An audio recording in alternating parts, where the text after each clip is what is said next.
Well, thank you, Marion Little. I loved your comment. What have we done with the little man who runs around the clock? I just thought it's time to have a change. He comes back on some live clips that we do, but he's not on tonight. So sorry about that, Marion, but we can re-employ him if you wish. But there you go. Okay, it's Thursday night. It's a little bit after 6:30 because we're never quite on time with this show. But here's Felixstowe Live, or live on Felixstowe Live. And tonight, though, we're not actually live even then. I'm live, well, fairly. But tonight I've got a chat with Emma Harris Curtis, who you probably will remember as the lady who...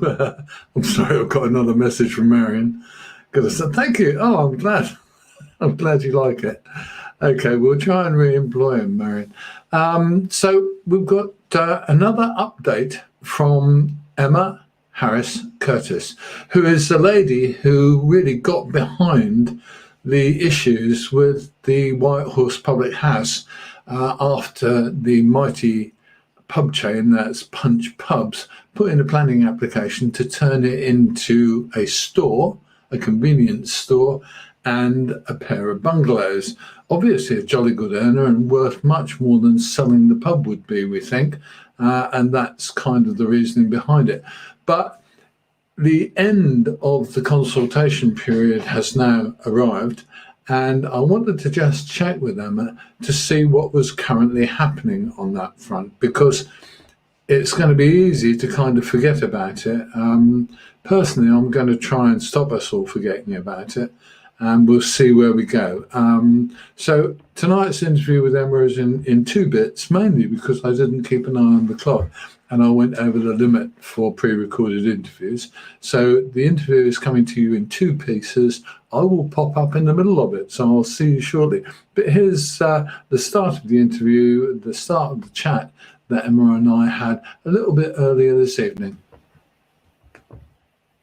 Well, someone we've got to know really rather well on Felixstowe Live over the past few weeks. It's a lady called Emma Harris Curtis, and she's here tonight. She's you've kind of come to an end now in your campaign. You've done a lot of campaigning.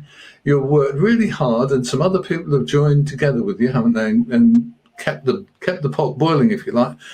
Tell me where we stand now with the battle, if you like, really, to keep the White Horse going as a pub rather than goodness knows what, a store, some bungalows.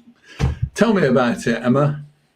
Okay, well, first of all, I just want to thank everybody that has put their objections forward. The last thing that I looked at, obviously, before coming on here, we're up to 358 objections. Obviously, that was at close of business, so that is amazing. So I'd like to thank everybody that did that.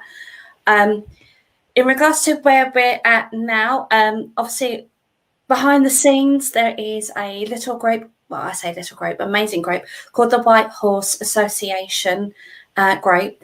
And they are doing the document side of things. I have two wonderful ladies, Hilary Wilkinson and Wendy Dockery. They are drawing up the paperwork as we speak to obviously apply for the asset of community value. Obviously, by the time we put this in, they could have got the planning. We don't know. We don't know when the actual planning meeting is going to be. Could be in August, could be in September. We know there is a meeting in July of the planning department, but they haven't put their list up yet, so we don't think that this will be on it, because obviously I think there are several other reports in the background going on. But as I said, Hilary and Wendy are doing that. They're getting all the signatures. They've been fantastic. Obviously, what this will allow us to do is it will allow us, should Punch decide to put the property up for sale, it gives us 6 months to try and find a buyer. Doesn't mean that Punch have to accept our offer, but it gives us a good chance. Obviously, then from then on, it's kind of see where we go.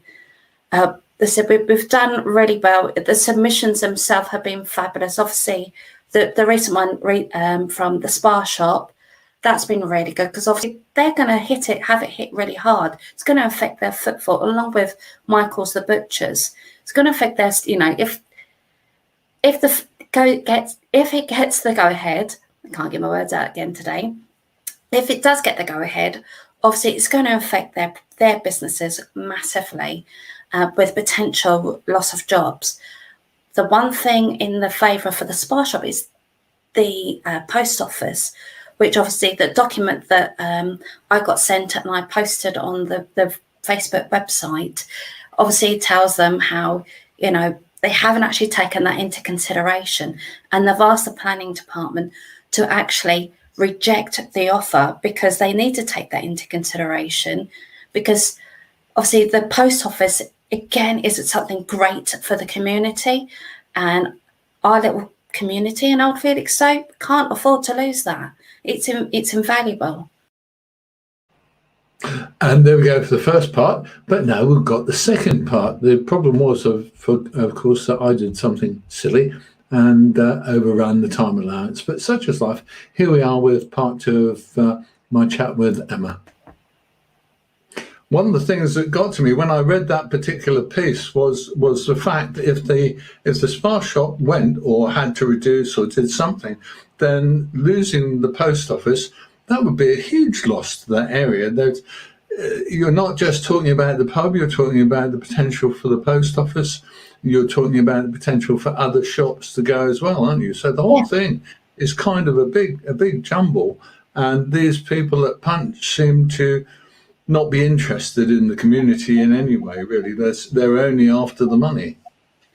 It certainly puts it like that, doesn't it? I mean, the other thing you've got to remember is that a lot of people, they prefer actually using the post office in Old Felixstowe, not because of its pure location, because obviously there are, in town and Bolton and Trimley, there are fantastic post office, but it's the accessibility of it. They can park safely and get in and out of the shop, which makes it life a little bit easier for them. So a lot of them will be able to travel from other places to come to that one. Obviously, no disrespect to the others, because obviously the others do just as well. You've got the post office in McCall's in Trimley. You've got the post office in Walton, which is fantastic. And obviously that's got the little cafe attached to it. And then you've got the fabulous post office at the top of Ben Hill and the one in W.H. Smith's. But the one in Old Felixstowe is special because it does have that car park. And that's quite important to a lot of people. One of the things that I wanted to ask you tonight specifically was, we've now come to the end of this period of planning. Mm-hmm. What can we do next? What can be done now until we get to the planning meeting? I mean, my thought is that we keep looking at it and keep trying to actually influence the way the councillors think about it. Exactly. Tell me what you think. Sorry, you're totally right. The one thing we need to do is we need to keep looking at it. We need to keep making it a topic of subject, subject of topic even, and maybe even email the councillors, which obviously I'll get addresses and put them up, just to keep it at the tip of the tongue, so they are aware this is still going on. We're not going to forget. We're not going to let it go. Obviously, we have had a mass of people raise their objections, whether it be because of the loss of a pub, the loss of a historic building, or the safety issue because of the amount of traffic that's going to be in that area, not just for Church Road, but for all the other linking roads. And there's no real safety crossing. I think there's only a safety crossing in Colney's Road by one of the schools, Colney's School. But there's no safety crossing at Kingsfleet and the preschool or anything like that. So it's quite a lot to consider.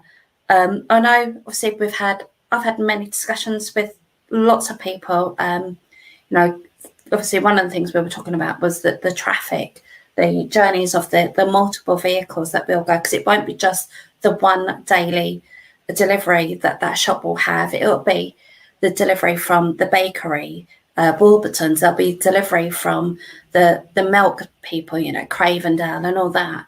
So there will be quite a lot of footfall, let alone, I said, the traffic to and from the shop because obviously people will use it just as we currently use the pub. They will use it. I'm not dissing that at all. I just think the location is really not the right idea for that place.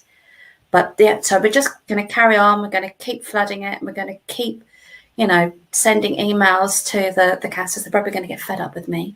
But I'm not going to let it go. Absolutely. I think you're right. And we'll stick with you and try and do our best to keep this in people's minds. What we'll try and do then, Emma, I think, is come back to you every 2 or 3 weeks until we get to the planning thing, to the actual meeting, and just remind people what's going on. It must be, from the general point of view, it must be one of the biggest objections, a mass objection, if you like, that East Suffolk, or Suffolk Coastal as it was, have ever had for a planning application. So we've got to keep reminding them that they've had that, I think, and keep reminding them that the people are against this. And if our councillors don't support the people who vote for them, then they may have problems. Emma, a huge thank you to you for this so far. What's your next plan? My next plan? Apart from something like the obvious. To be honest, I'm actually, obviously I get regular updates from Hilary and Wendy, as I said, but they're doing the paperwork thing. They have been amazing, and I know that we'll continue, the three of us, to do exactly what we can. Obviously, I will update the website, the Facebook page, with more information, and once I find out more emails, addresses from the councillors, again, sorry for that, but I don't want to let this go. To be honest, when I started this, didn't think I'd get as many people on board. The fact that there's quite a few of us with the same, thought process. I'm amazed. I'm flabbergasted, actually, and I'm really proud of our town. Yes, but there's quite a few visitors. Myself, and there's another lady called Davina who's been posting, and Martin and yourself that have been posting quite a lot of information about it. So absolutely fantastic. It's not going away. We're going to continue. We're going to continue with the campaign. People are going to get fed up of hearing from me, but hopefully something good will come of it, and we'll just do our best. We really will. Just fingers and toes crossed. Okay, Emma, that's great. We'll see you soon, and we'll keep up with what's happening. Oh, that's brilliant. Thank you again very much. I have to say, isn't she great? I think she's done a great job in promoting the idea that we could actually fight against this, because so often I think that planning applications go in and they kind of go through.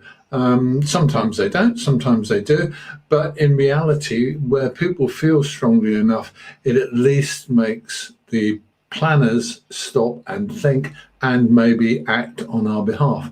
I think the thing that we said in the chat that's really important is that a lot of people, 300 and odd people have put in objections, but in fact, a lot of people have been online talking about it, and maybe if they'd reacted a bit more, we've got 500 people. But the more people, the better, because the one thing that councillors and councils take notice of is big numbers. They don't like to act against big numbers because it makes them look as if they're not doing their jobs properly. Okay, so let me just give you a little reminder. Let's get to that again. And this is what you're looking for. When you go on Facebook, if you go to the Save the White Horse Pub, Felixstowe, there you go, Save the White Horse Pub in Felixstowe, and that's a group on Facebook, and all you have to do is search those words, Save the White Horse Pub, Felixstowe, and you will find it, and you can join, and you can take part and make your opinions clear. There is no reason why we shouldn't keep saying stuff and talking about this, and let's try and keep it in everybody's mind that this is happening. It's going to planning in the next month or two. We don't know the date yet, but when it does, it's quite important that the councillors get on side with the electors. That's you and me, folks. Okay, this is the Thursday night live show on Felixstowe Live. And that just about wraps me up for this evening. Don't forget, if you have a campaign, if you have something you want to say, if you really have a strong opinion, I would love to hear from you. There's no problems at all. You can appear online, you can appear down the phone, you can appear as you like, really, and actually get your point across to the huge population of Felixstowe. Okay, I'm going to wrap it up there and say thank you so much for watching. Come and watch us again next Thursday night, and of course there'll be loads more on Felixstowe Live between now and then. So there you have it. I'm Chris. This is Felixstowe Live. I will see you soon.